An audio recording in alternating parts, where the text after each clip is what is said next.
And for more on the race for the White House, here with us is Republican Congressman from Georgia, Dr. Rich McCormick. Doctor, welcome.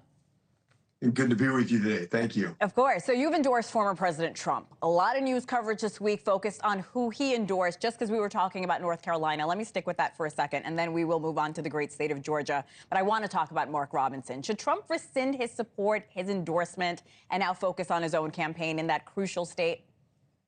I don't give advice to the president. I don't give advice to other people unless it's solicited. These are hard things that happen. Sometimes we don't know everything about details we endorse. Sometimes you get endorsed by people that do nefarious things that come out later. So this is a game of politics. I get it. But I don't give advice on those things. All right, let's move on to the vice president. Harris is keeping reproductive rights front and center of her campaign. She did so in your state yesterday. You're not only a politician, and I want to mention this to the people watching, you're also an emergency room physician. What should Trump and Republicans say to gain a better foothold on this very topic, Congressman?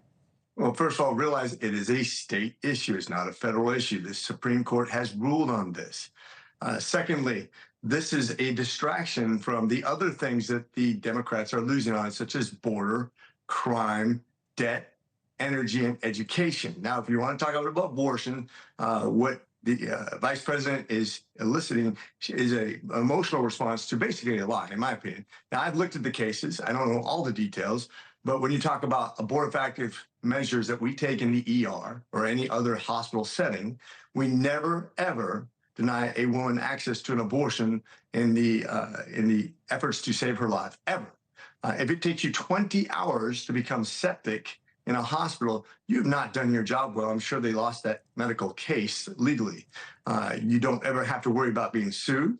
If the baby is in demise, in other words, the heartbeat has already stopped, there's not even an application of the law.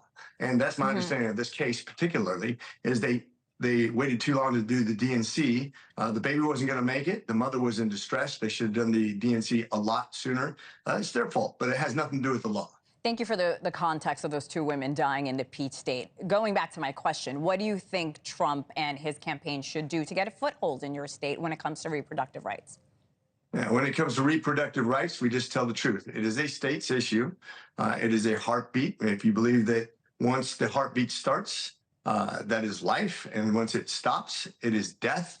That's how we usually define life and death in the medical community anyways.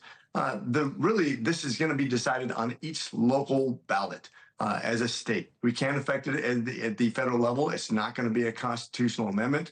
But you, of course, could make cases for Supreme Court justices. But I think we need to have an honest opinion about other things that matter as well. And I think that's where the president should focus, because the border is still a big deal. Just because Harris flip-flopped on those issues of energy, whether it be fracking or the border or crime or anything else, those things need to be called out, and that should be his focus.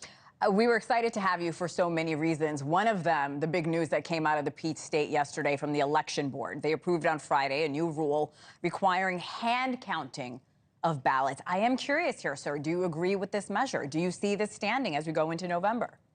So I had to look into it. I called Janelle King, who's one of the voting members of that board, just to find out what the details are. From what I understand, it is a non-binding recommendation that each precinct at the end of the night, on election night, counts those out so that you know the number once it comes out of the bin, because you know we have Dominion and the vote goes into a bin. But some people in the past have refused to put it in the bin because they couldn't take a picture of it, or whatever reason they walk out. Now there's a conspiracy since the number in the bin didn't match the number that were handed over.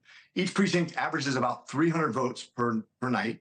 And so it would be basically just a few minutes to count those out and then hand them over, just to make sure that the number in the bin matches the number they've counted and the people that came in, so that there's no conspiracy theory about how many votes were produced. Thanks for watching. Go to joinnn.com to find NewsNation on your television provider. And don't forget to click the red subscribe button below to get more of NewsNation's fact-driven, unbiased coverage.